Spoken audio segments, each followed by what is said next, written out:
Salut, c'est Rado, je suis content de vous retrouver pour la mise à jour de l'analyse technique du CAC 40. Alors on va commencer avec les données mensuelles parce qu'il est vrai que si vous débutez, vous ne comprenez pas comment on peut se retrouver en dessous d'un support mensuel et toujours l'appeler un support et comment on peut avoir un support trimestriel ici. Bref, vous pensez à ceux qui débutent et je vais donc commencer par les données mensuelles pour bien comprendre la genèse de ces zones. La première zone, c'est celle-ci, vous voyez, c'est une zone qui a déjà permis au cours de rebondir ici, bon, de manière assez discrète, mais de manière ferme quand même. C'est l'origine de support mensuel, les 65,20, 63,90.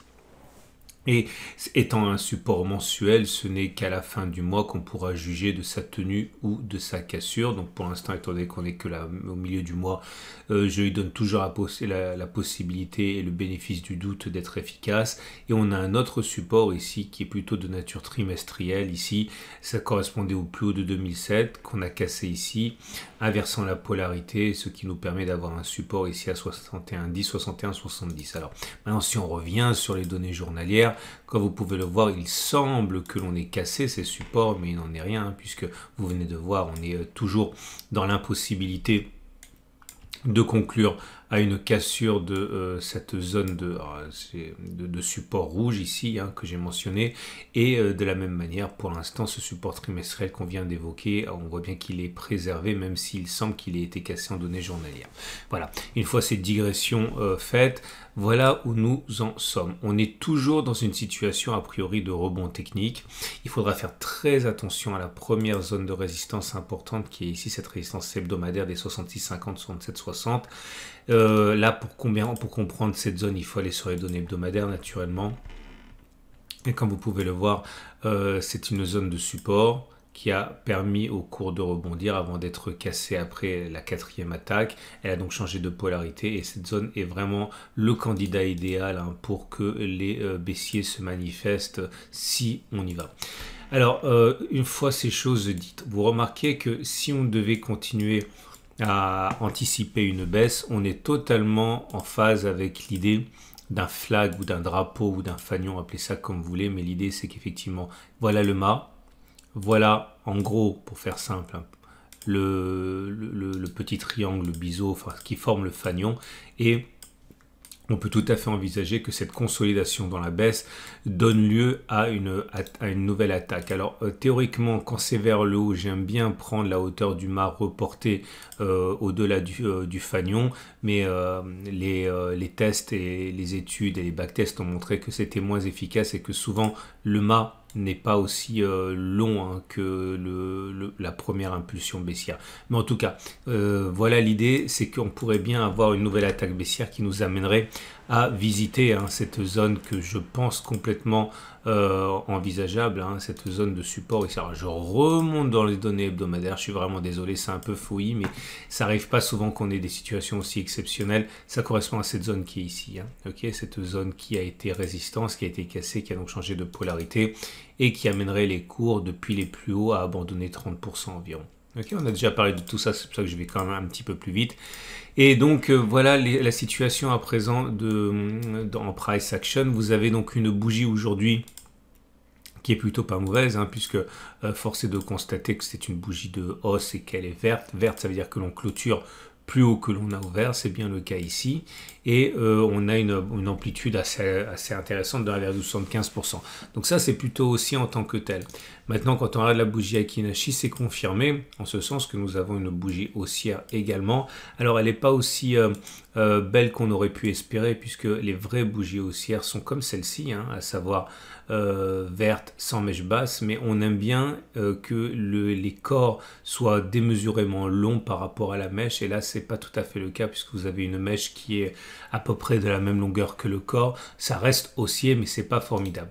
Enfin, je vous rappelle que je considère toujours qu'au regard du three line break, on est censé avoir une bougie de hausse. La prochaine bougie est censée être une bougie de three line break de hausse, puisque je vous rappelle que là, on a eu un premier suit line break vert, on a backtesté hein, et on a vu que dans plus de 80% des cas, le deuxième bloc qui a été dessiné était vert. Mais pour dessiner ce bloc, il faudrait clôturer plus haut que le premier bloc. Tout ça, ça a déjà été longuement évoqué.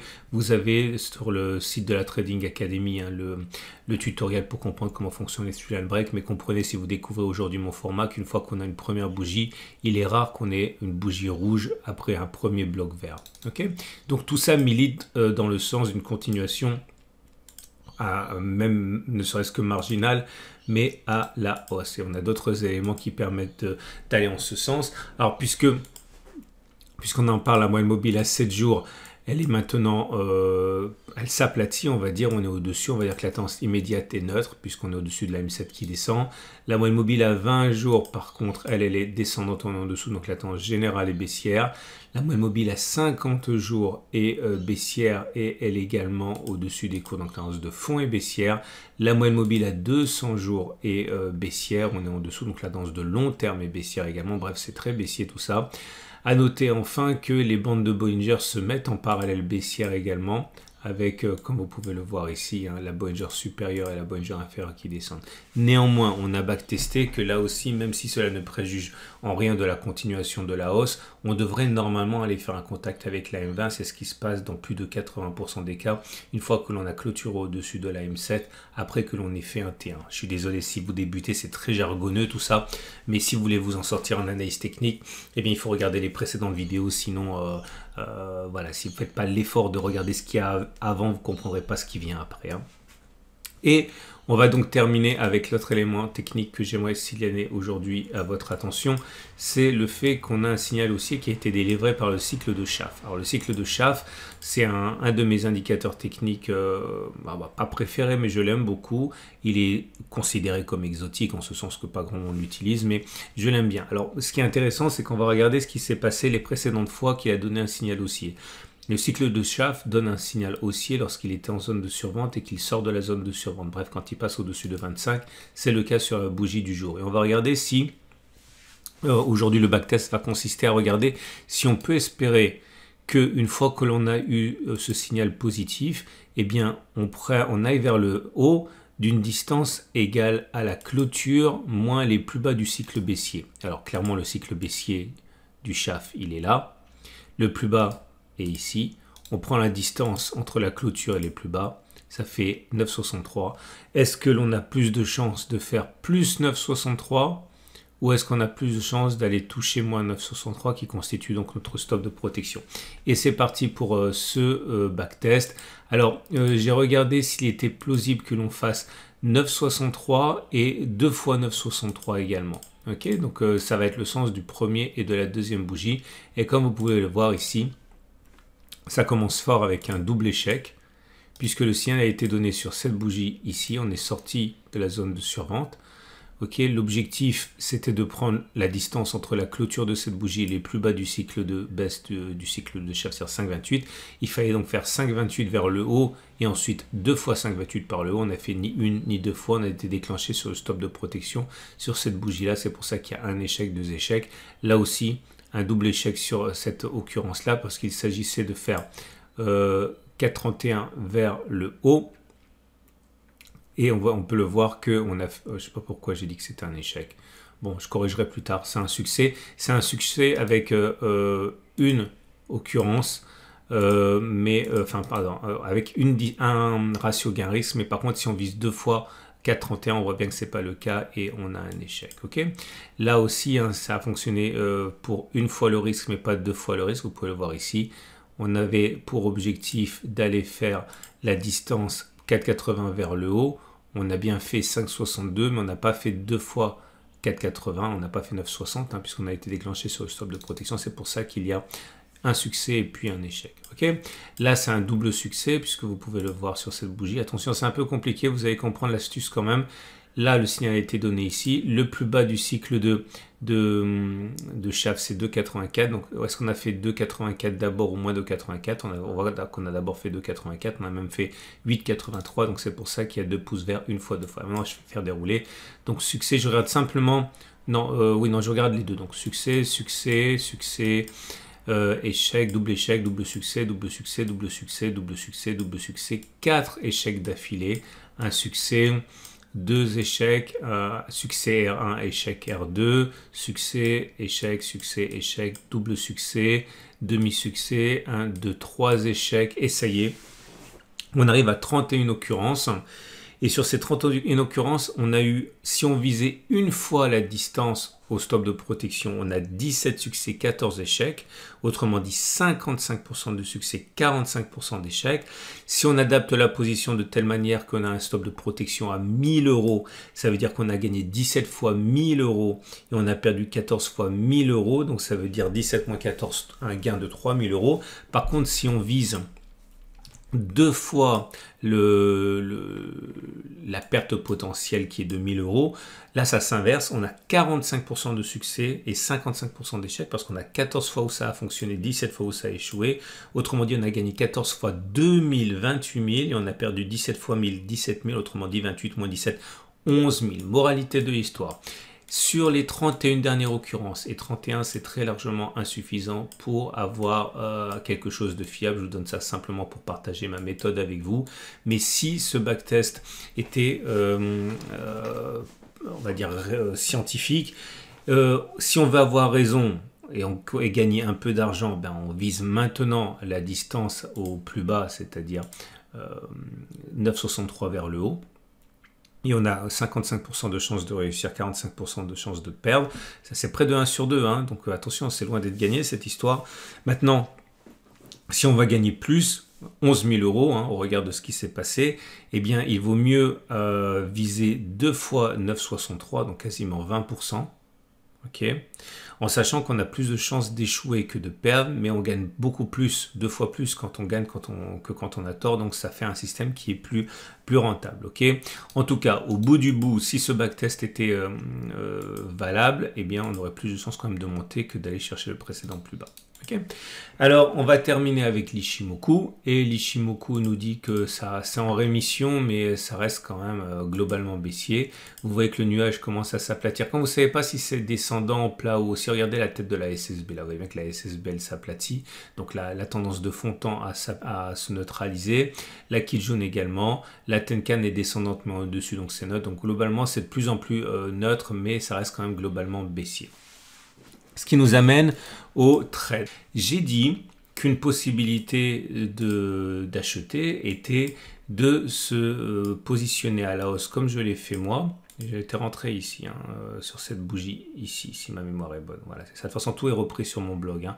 Donc j'étais rentré à l'ouverture ici et mon stop de protection il était en dessous de la deuxième zone rouge parce que je considère au regard des backtests qu'on a fait précédemment qu'aller chercher cette zone est tout à fait envisageable. Donc j'avais dit que je rentrerai une partie de mon trade ici et la deuxième partie de mon trade dans cette zone grise ou alors éventuellement en 3 parties, hein, un peu ici, un peu là et un peu au dernier niveau sur le point rouge, sur la zone rouge. Hein, ce qui veut dire que pour le premier, le premier tiers de position, j'espère gagner, on va dire 18% avec un stop de protection à 25%. Sur la deuxième position, j'espère gagner 35% et un stop de protection à 12, 13, 14% environ. Et la dernière position, eh bien, je rentrerai avec un stop de protection, pardon, je dis n'importe quoi, à 10% et un objectif à 40%. Évidemment, comme je l'ai dit et comme je répète encore là, il faut adapter les outils que vous adaptez, que vous utilisez au temps que vous allez être exposé. Clairement, vous ne pouvez pas trader avec par exemple des CFD classiques si vous gardez vos positions pendant 2-3 mois. Là il est clair que je suis pas intervenu avec des CFD classiques. On peut intervenir sur des CFD, mais il ne faut pas utiliser des CFD sur du CAC cash. Il faut utiliser les CFD sur des comptes à terme ou alors utiliser, comme je l'ai fait moi, des trackers. Okay, donc ça c'est compatible avec le fait que vous allez rester exposé des semaines sans doute sur ce trade de moyen terme.